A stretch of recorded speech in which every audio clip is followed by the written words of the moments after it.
Today, I want to talk about courage because I think it's one of the most important things as men that we can practice. Courage for me, of all the values and virtues, is my North Star. It's the one that I need actually to practice everything else in my life because I am a scaredy cat.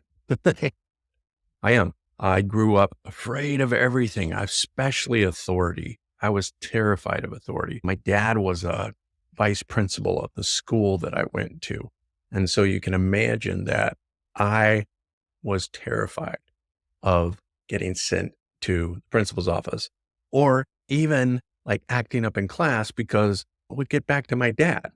And like I didn't want to be in trouble when I got home. And so pretty much afraid of everything, afraid to try things, afraid of everything. I remember like even sports and things like that. I was afraid of getting hurt. And so really wasn't very good at sports. In Little League, I was terrified of the ball. People would throw it to me and I would move out of the way, or they would pitch the ball. I'm up to bat, pitch the ball, and I wouldn't swing the bat because I was just trying to stay away from the ball. And this really followed me even up into my early adulthood, where I had lots and lots of anxiety. And anxiety is essentially, I'm afraid. I'm afraid of people's responses. I'm afraid of people's judgments. I'm afraid of how people are going to see me, perceive me. I'm afraid of my own shadow. I'm afraid of getting sick young and dying young. I'm afraid that no woman's ever going to want me. I'm afraid that everything I do is going to be a failure. I'm afraid that the sky's falling. Maybe you can relate. If you struggle with anxiety and fear, you know what I'm talking about. The antidote to this is courage. And what really helped me understand courage was this quote that I read from M. Scott Peck in his book, The Road Less Traveled. And if you haven't read this book, it's a classic. You should totally read it. I'll try to put a link down into the description. But one of the things he says in there is courage is not the absence of fear. Courage is the ability to move forward in the face of fear. That hit me so hard. Like, it's okay to be afraid. That's not what courage is. Courage is not being afraid. Courage is being afraid and doing what you need to do anyway. That when you practice courage, you end up creating the strength inside of you to face these things that bring you fear. Rule number one of my book, No More Mr. Nice Guy Recovery Journal, and that is if it frightens you, do it.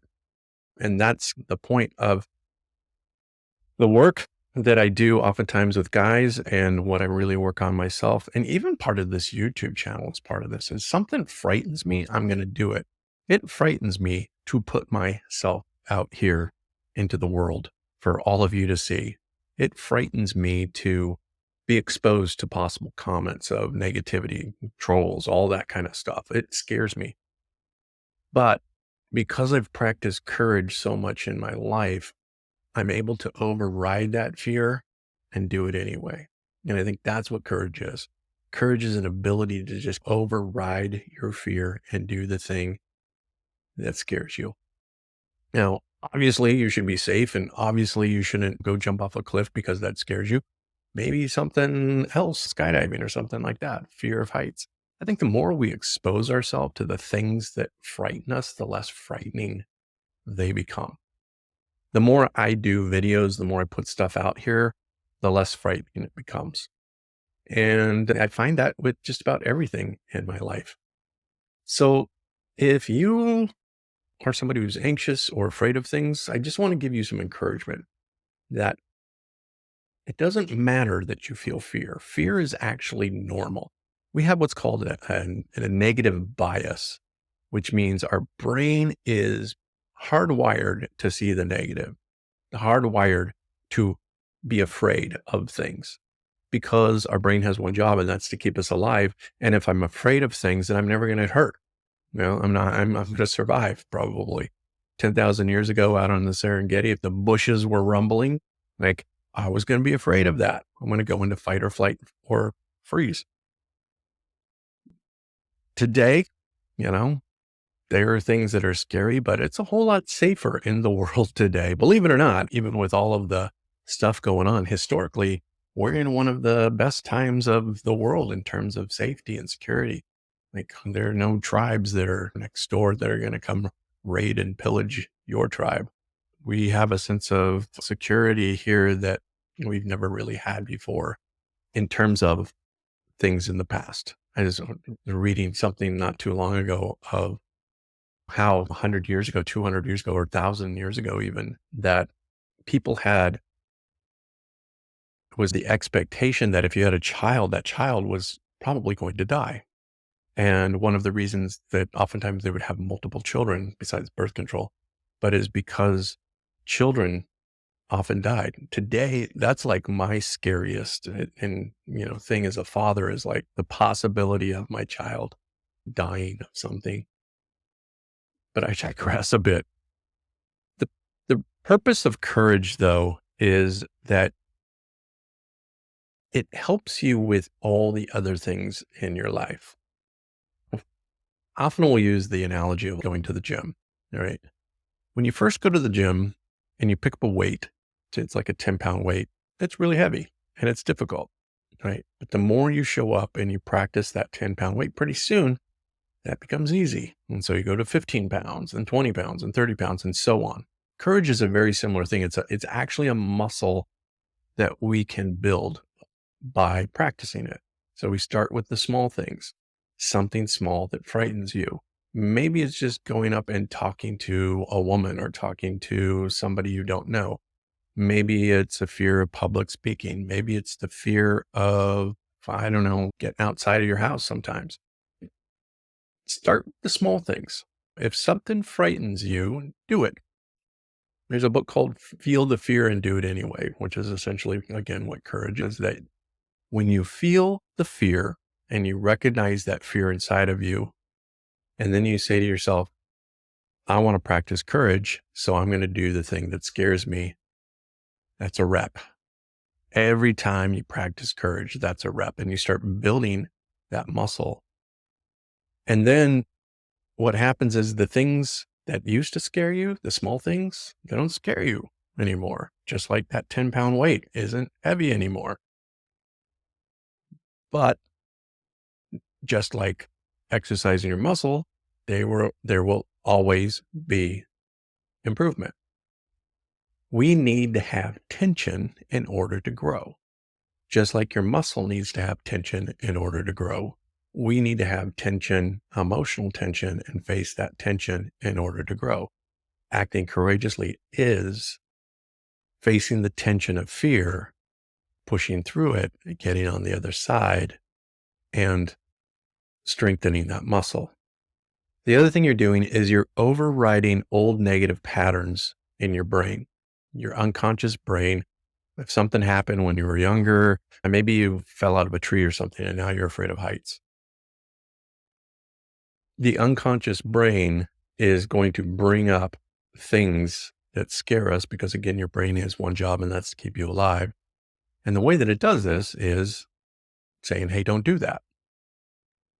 But if I do it, what happens is now my unconscious starts to get a new story. Oh, that wasn't that hard. And the more we expose ourselves to the things that scare us, the more courageous we become. Think of it like this. If you had a tremendous fear of heights, right? And I took you and I strapped you on the wing of an airplane, right? You would be terrified. You would be screaming and crying and all that stuff. And then the airplane would go up, right? And now let's say that airplane is going to fly from Los Angeles to New York. Are you more afraid at the beginning of that flight or at the end of the flight? No. At some point, you relax into the thing that scares you. The longer, the more you expose yourself to the thing that scares you, the less frightening it becomes. This is why psychologists often talk about exposure therapy when it comes to phobias and that kind of thing of exposing yourself to the thing that scares you because the more you expose yourself, the less frightened you become. If you're afraid of spiders and you were in a room full of spiders, at the very beginning, you would be terrified. But the longer you were in that room, the less terrified you would become because you would start to feel a sense of safety. Oh, these spiders aren't going to hurt me. I'm not a room full of black widows, so we don't want that. So we want to be able to practice courage in all the things that we do in life, because when we practice courage, that gives us the ability to grow and change and stretch and move away from being cowardice, which is the opposite of courage, into being the fullness of our masculine strength and courageous strength. Practice courage. Make that a point for yourself today. As you're walking through the day, just notice if there's anything that kind of frightens you, and then go expose yourself to it. When I was first working on this, I worked in corporate America, and there was this guy, Mike, and Mike was our IT guy. Mike was like, I don't know, 6'6" and I don't know, like 380 pounds or something, just a monster of a guy. And one day I was outside and I was coming back from lunch, and Mike was outside and with a bunch of other guys, and they were smoking and joking around. And as I passed by, Mike flipped me some shit. Now, I don't even remember what it was, but it was just flipping me some shit. And it bothered me. And I was afraid of the guy because he's a big guy, even though I'm a pretty big guy too, but he's bigger than me. So I got back to my office, my cubicle, and I'm thinking about it. And I'm realizing that this is a chance for me to practice courage. So I call Mike up and I'm like, hey, Mike, just checking in. Like when I was walking past you, you flipped me some shit. I just wanted to see if there was anything between us. Was there any issue or anything like that? He's, no, man, no, I was just joking around. I'm like, okay, cool. That's what I thought, but I just wanted to double check, you know? And then Mike, all of a sudden, he's like coming over and he's like my friend or something. The point is that I did the thing that scared me. And what ended up happening was it wasn't actually that scary. It was actually beneficial. That story has always stuck with me. The more you confront the things that scare you, and if it's a person, like be kind, don't be an asshole, but confront it with kindness and humility and grace and all that kind of stuff. But confronting it will keep you in that space of courage. Maybe there's a difficult conversation that you need to have with your partner, your spouse, your girlfriend, your wife, whatever, and you don't want to have it. And so you avoid having that conversation. What happens is the resentment starts to grow and build, and then comes out in some sort of passive aggressive way.